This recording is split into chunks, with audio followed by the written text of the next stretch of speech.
Bendito Dios, te rogamos que avives nuestros corazones, Señor, que calmes mi espíritu, que me permita, Señor, mostrar las grandezas de tu santo nombre, que nos alinee, Señor, en la palabra de tu verdad, Señor. Te rogamos, Padre eterno, que nos lleves y nos guíes, Señor, por estas enseñanzas. Padre, gracias por este tu día, en el cual adoramos tu santo nombre. A ti sea la gloria en Cristo Jesús. Amén. Bueno, mis hermanos, venimos estudiando el libro de Sí Jesús. Para que Samuel, me colaboras con la diapositiva, por favor. Venimos estudiando el libro de Sí Jesús y en este punto del libro vamos en la clase número 63, ¿sí? Y ya estamos en aras, al final, ya estamos en la recta final de la enseñanza de nuestro libro. Se han mostrado muchísimas cosas interesantes en este libro, pero particularmente me llamó la atención esta enseñanza porque el autor titula esta parte del libro como el hilo de oro. Me parece muy curioso, el hermano Esaín lo explicaba hace 15 días sobre el tema de cómo era el hilo del oro, que tenía unas perlas, ¿sí? Y a mí me parece muy curioso porque cuando yo llegué a la congregación, me recibieron con el tema de el pacto, de la teología del pacto, y de esto se trata este punto del libro. Cuando yo llegué, enseñó el pastor Don Galardi, y recuerdo que él hacía una analogía acerca de un hombre con una camisa totalmente blanca. Nunca me voy a olvidar de eso. Una camisa totalmente blanca, pero alguien llegaba y arrojaba un hilo rojo sobre él. Efectivamente, si usted mira al hombre de la camisa blanca, no puede evitar notar que tiene una camisa blanca. Pero algo que tampoco puede evitar es notar ese hilo rojo que recorre por toda su camisa. Y ese es el hilo conductor que podemos ver hoy en la Escritura, hablando de la teología del pacto, ¿sí? Vamos a ver, como decía el pastor Javier, este pacto no es otro pacto que hablar del pacto de gracia. Es un pacto que va desde el Antiguo Testamento hasta el Nuevo Testamento. Y nunca se pierde ese hilo, nunca se pierde, a pesar de que algunas veces es más difícil de distinguir. Vamos a notar que en serio este hilo conductor se ve por toda la Escritura. El libro utiliza una metodología, una dinámica para poder explicar las doctrinas de la gracia, utilizando un acróstico de la frase Sí Jesús. El pastor Javier hace 8 días explicó las primeras 3, la S, la I y la J. ¿Está apareciendo en las diapositivas? Listo. Hundamos las primeras 3, por favor. Eso, te agradezco. Gracias, Beani, mi hermano. Eso, ahora sí. Eso me sirve muchísimo mejor. Listo, entonces ahí tenemos las 3 primeras letras. Hablamos de la soberanía absoluta divina, la incapacidad total humana y la justificación por la fe. Esas son los 3 primeros puntos de esta fase del libro que el pastor Javier nos hizo el favor de compartirnos. Ahora me corresponde a mí la siguiente parte, las otras letras del acróstico Sí Jesús, y vamos a iniciar por la siguiente letra. Por favor, continuemos con la siguiente letra, la E. Elección por gracia. Para este punto hay que entender que Dios en su soberanía, antes de que existiera todo lo que nosotros conocemos hasta el punto de hoy, Él eligió para sí mismo un pueblo. ¿Y por qué lo eligió? Por pura gracia. Dios hace pacto no con todos los pueblos. Dios hace pacto con un solo pueblo, su pueblo, Israel. ¿Sí? Lo vemos en el Antiguo Testamento. ¿Qué le parece si vamos a la Escritura? Vamos a abrir nuestras Biblias. Salmo 89, versículo 3.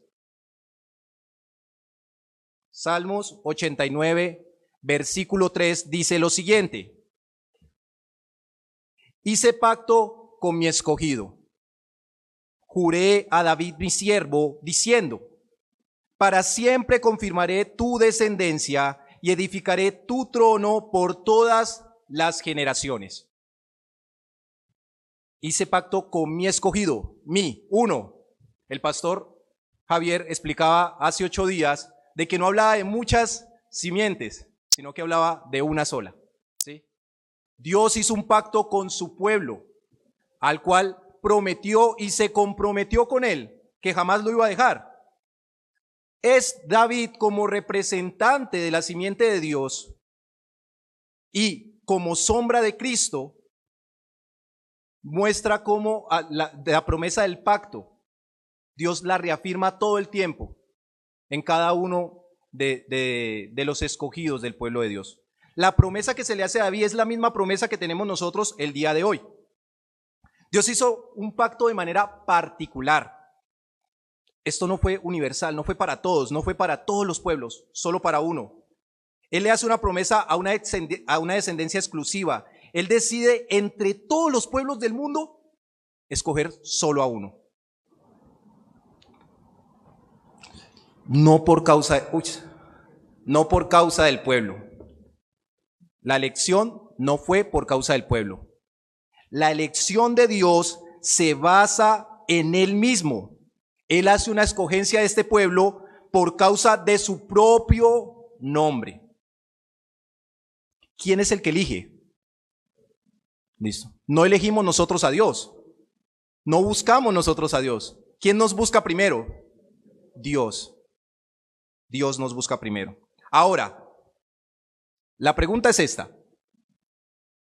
Nosotros vemos en la historia de Israel cómo Dios al final trata con su pueblo, toma juicio contra su pueblo y ellos se descarriaron.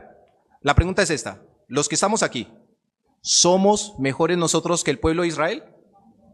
¿Seguros? Pero ¿por qué no? Si nosotros estamos después de Cristo, hemos disfrutado, ¿no? Efectivamente, de ninguna manera, mis hermanos, muy bien, tienen que estar firmes en esas verdades. Pues nosotros, ¿qué ha pasado con nosotros? Nosotros hemos sido introducidos al pueblo de la promesa. Nosotros fuimos introducidos. Lo mismo, no porque nosotros lo mereciéramos, sino que en otros tiempos estábamos alejados de la ciudadanía de Israel y ajenos al pacto de la promesa, sin esperanza y sin Dios en el mundo. Eso éramos nosotros. Ese texto habla de nosotros. Antes nosotros estamos sin esperanza, sin Dios, aborreciendo a Dios y aborreciéndonos a nosotros todo el tiempo. Ese era nuestro comportamiento. ¿Cuál entonces es la razón para que Dios nos incluyera en su pueblo? ¿Qué? Su voluntad. Es el título de este punto. Su elección por gracia. ¿Qué es gracia? ¿Cómo? Es un regalo no merecido, un favor no merecido. Dios nos incluyó en su pueblo por mera gracia. Usted no merecía, yo tampoco merecía estar en su pueblo, pero Dios decidió de su propia voluntad, por su determinado consejo, agregarlo a usted a un pueblo para su propia gloria. ¿Que por qué nos incluyó?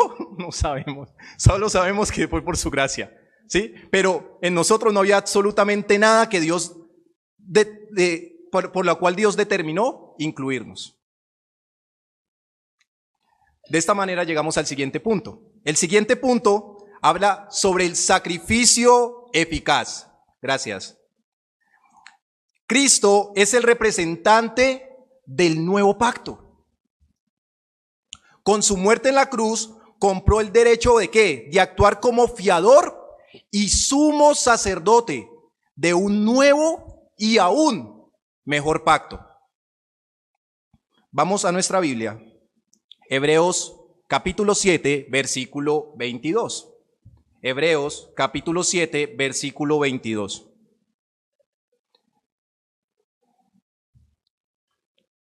Dice la Escritura: por tanto, Jesús es hecho fiador de un mejor pacto. Jesús es hecho fiador, Jesús es hecho fiador de un mejor pacto. Mis hermanos, en este caso, el fiador es una garantía, ¿sí? Cuando usted se mete en una deuda, si usted, no sé, va a adquirir una casa, ¿sí? Se va a alquilar una casa, le dicen, tiene que tener un fiador. ¿Qué pasa si usted no paga? ¿Quién paga? El fiador. ¿Listo? El fiador es la garantía de que el dueño no se va a quedar sin el dinero del arriendo que a usted le corresponde. Entonces, Cristo es fiador por medio de un sacrificio eficaz. Él asegura que los participantes en un pacto cumplan los requisitos y que reciban los beneficios que éste da. Eso es lo que hace Cristo, ¿sí? Cristo, como fiador del pacto, da la garantía de que nosotros vamos a recibir los beneficios del pacto a pesar de nosotros. En los capítulos de Hebreos 8 y 9, que no los vamos a leer todos completos porque es bien larguito, pero muy interesante y los invito a leerlos en su casita, observamos cómo Dios le dio a Moisés, el pacto de la ley. Este, a su vez, ¿qué hizo? Esparció sangre sobre todos los elementos que habían dentro del templo. En este caso, sobre los libros, sobre el arca del testimonio y sobre todos los demás elementos. ¿Esto lo hizo con qué? Con el objetivo de confirmar la señal del pacto. Vamos a leer nuestras Biblias en Hebreos, capítulo 9, versículos del 19 en adelante. Dice la palabra del Señor. Porque habiendo anunciado Moisés todos los mandamientos de la ley a todo el pueblo, tomó la sangre de los becerros y de los machos cabríos con agua, lana, escarlata, hisopo, y roció el mismo libro y también todo el pueblo, diciendo: esta es la sangre del pacto que Dios ha mandado. Y además de esto, roció también con la sangre el tabernáculo y todos los vasos del ministerio. Y casi todo purificado, según la ley, con sangre. Mis hermanos, porque sin derramamiento de sangre no se hace remisión, dice el texto. Fue pues necesario, versículo 23, que las figuras de las cosas celestiales fuesen purificadas así, pero las cosas celestiales mismas con mejores sacrificios que esto. Entonces, ¿qué estamos viendo? Estamos viendo un contraste de la historia de la ley, o sea, en Moisés, en el Antiguo Testamento, y cómo eso representa para nosotros hoy, actualmente, en Cristo. Versículo 24. Porque no entró Cristo en el santuario hecho de mano, figura del verdadero, sino en el cielo mismo, para presentarse ahora por nosotros ante Dios, y no para ofrecerse muchas veces, como entra el sumo sacerdote en el lugar santísimo, cada año con sangre ajena. Sino, bueno, no dice el texto, sino de otra manera, le hubiera sido necesario padecer muchas veces desde el principio del mundo, pero ahora, en la consumación de los siglos, se presentó una vez. ¿Y para cuándo? Para siempre, por el sacrificio de sí mismo, para quitar de en medio, ¿qué cosa? Amén. ¡Qué descanso! Cristo quitó de en medio el pecado, ¿sí? Porque el sacrificio de machos cabríos y todos los animales que murieron no podían quitar el pecado, ¿sí? Cristo quitó el pecado que nos condenaba. Cristo quitó el pecado que nos hacía esclavos. Antes de avanzar, mis hermanos, vale la pena recordar que el derramamiento de la sangre en el pacto de la ley evidenció nuestra incapacidad para llegar al estándar perfecto. Esta imposibilidad nos muestra claramente la necesidad de un pacto basado ¿en qué? No en obras, sino ¿en qué? En gracia, donde la obra perfecta de Cristo nos asegura la salvación sin depender de nuestros méritos. No hay absolutamente nada de méritos en la obra de la salvación. No hay méritos, o bueno, el único mérito, el de Cristo, pero nuestro, nada. Nosotros sí aportamos algo. ¿Sabe qué aportamos? El pecado. De la misma manera que el antiguo pacto se hacía una confirmación por sangre, Cristo en la confirmación por medio de su sangre garantiza el pacto divino con nosotros. Si bien la ley, como pacto de obras, requería una obediencia impecable y por tanto condenaba a quienes la incumplían, Dios en su misericordia, ¿qué nos ofreció? Un camino. Yo soy el camino, la verdad y la vida. Nadie llega al Padre si no es por mí. ¿Qué camino? Cristo nos ofreció gracia, porque Él no tenía por qué enviarlo por nosotros. ¿Sí me hago entender? O sea, nosotros no merecíamos tal camino. Dios, el Padre, envía a su Hijo para salvación de nuestros pecados.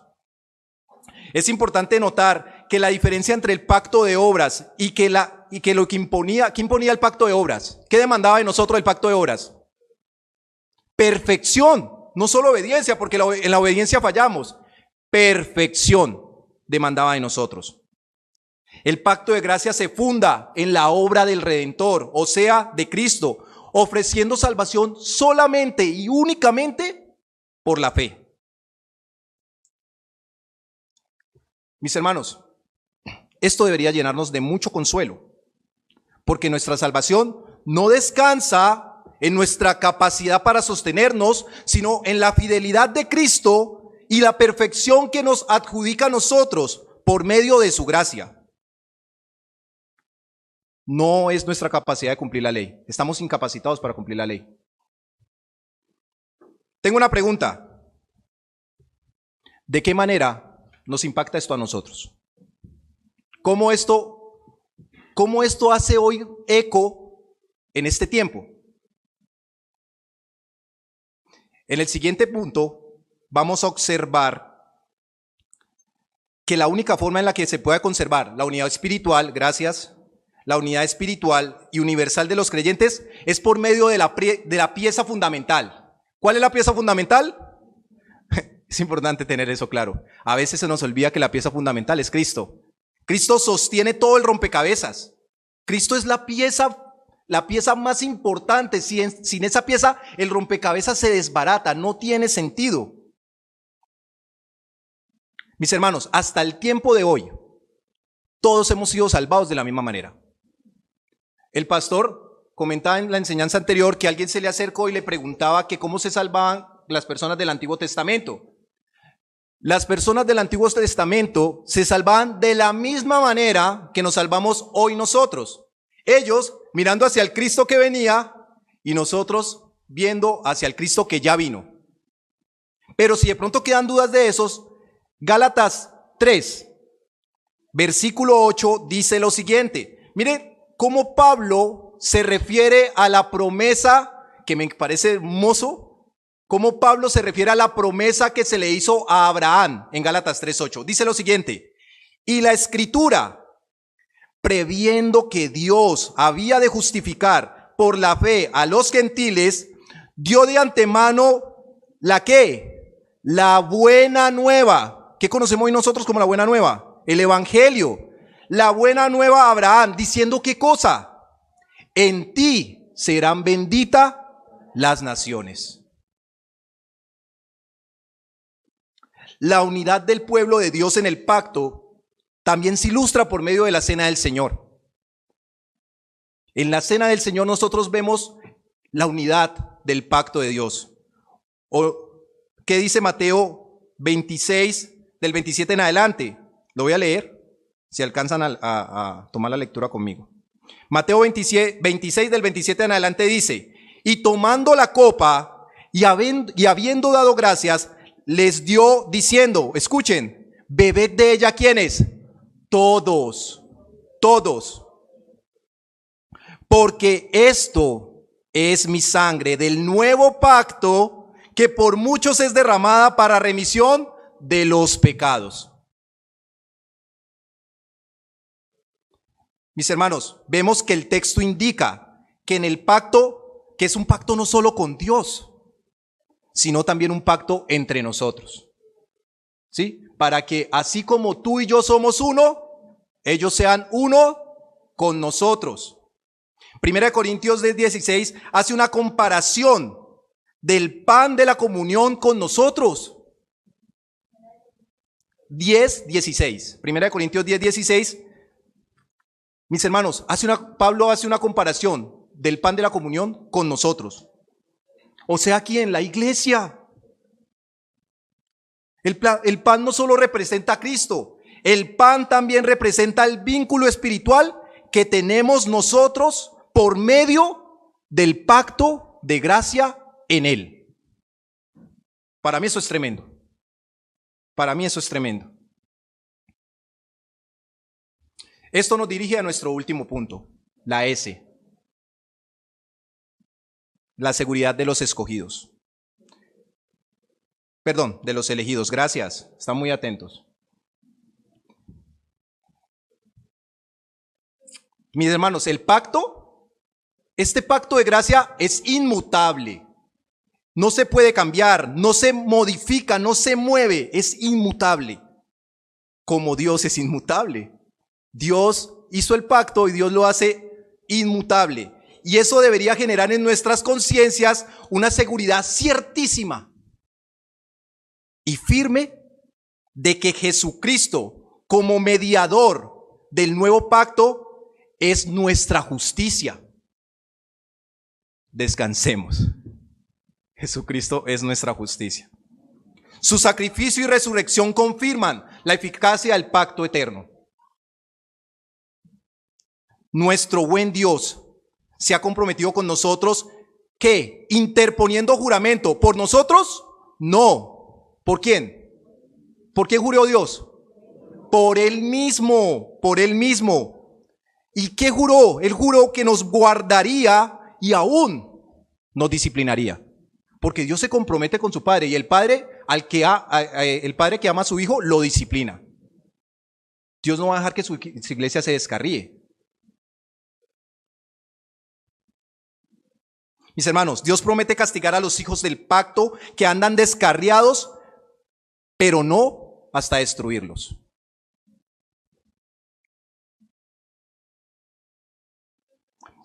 Hermanos, Dios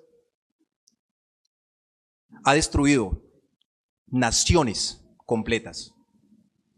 El pastor, es que tengo mucho porque escuché bastante al pastor para traer eso, pero es que en la predicación habló de Nínive.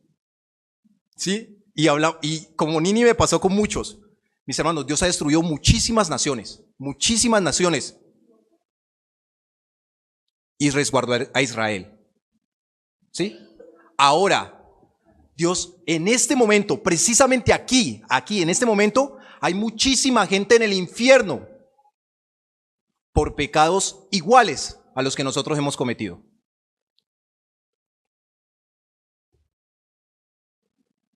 Mis hermanos, voy a mencionar las palabras del autor que me parecieron muy impresionantes acerca de esto. El inexplicable consuelo del pacto reside en que el vínculo del pacto es capaz de soportar el peso de la carga más pesada del creyente. No se puede con tanto, ¿sí? Dios ha cargado sobre Cristo todo lo que nosotros merecemos, el infierno completo. Dios nunca desechará a su pueblo, mis hermanos. Dios nunca nos va a desechar. Pero si éste se empecina en rebelarse contra su Creador y Señor, no dudará en ejercer disciplina sobre él, pues nuestra participación en el pacto no nos alivia de los castigos correctivos por los pecados. Entonces, si hoy usted está en pecado, créalo que el Señor le va a disciplinar. El Señor no le va a dejar. Si usted es realmente creyente, el Señor no le va a dejar. Al contrario,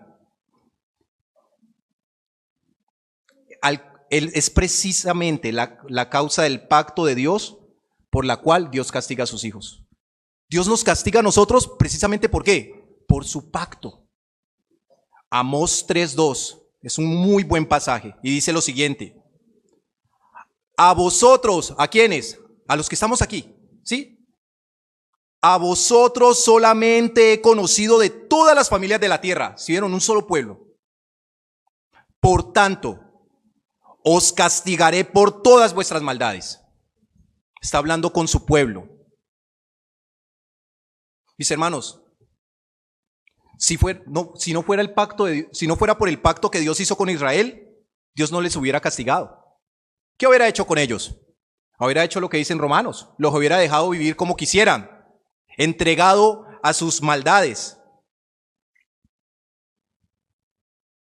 Pero el pacto, mis hermanos, es una paradoja, porque a la vez es una seguridad muy profunda, ¿sí? El pacto de gracia es una seguridad profundísima, pero también es una advertencia. Garantiza una herencia eterna, pero también garantiza correcciones. Es una seguridad incómoda,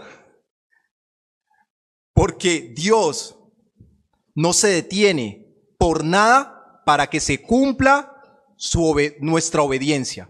Dios no se detiene. Dios no se queda de manos cruzadas para que nosotros obedezcamos. Es fundamental entender que la disciplina de Dios no es un castigo arbitrario, sino una muestra de su amor paternal. Está destinada para guiarnos y restaurarnos para que nunca perdamos de vista nuestra esperanza en Cristo. Mis hermanos, las doctrinas de la gracia es una expresión del tierno pacto de gracia. Esas son las doctrinas de la gracia. Es una expresión del tierno y hermoso pacto de gracia, enseñándonos que hemos sido liberados ¿de qué? De la condenación eterna. No vamos a ir a condenación, ya no hay condenación para los que están en Cristo Jesús, no la hay. Crea eso. ¿Ustedes creen eso? Ya no estamos bajo el juicio inminente del pacto de obras, pues el pacto de gracia es como un refugio seguro frente a la severidad del cumplimiento de la ley. Ahora alguien podría decir, o sea que usted nos está diciendo que podemos pecar como queramos. De ninguna manera. Porque la gracia no es una licencia para vivir desordenadamente, sino una fuente de nuestra seguridad y el motor para una vida en obediencia amorosa. Por ende, sea de una forma u de otra, mis hermanos, el amor de Cristo nos controla, nos constriñe, nos obliga. Ya que creemos que Cristo murió por todos, también creemos que todos hemos muerto a nuestra vida antigua. Él murió por todos para que los que reciben la nueva vida de Cristo ya no vivan para sí mismos. Más bien, vivirán para Cristo, quien murió y resucitó por ellos. Amén. Vamos a orar. Bendito Dios soberano y Padre eterno. Señor, tú has dado muchísima gracia a este pueblo. Has sostenido, Señor, las enseñanzas, Padre eterno. Estamos en la cúspide, Señor, y vamos a finalizar, si Dios permite, si tú permites, Señor, dentro de 8 días. Permítenos guardar estas palabras en nuestro corazón, Señor. Permítenos tener hoy un buen servicio, Señor, reconociendo que hemos sido salvados solo y única y exclusivamente por tu gracia, la cual fue dada a través del amado. Gracias, bendito Dios, te rogamos que nos permitas vivir piadosamente para tu gloria. A ti es toda la alabanza, en Cristo Jesús. Amén. Mis hermanos.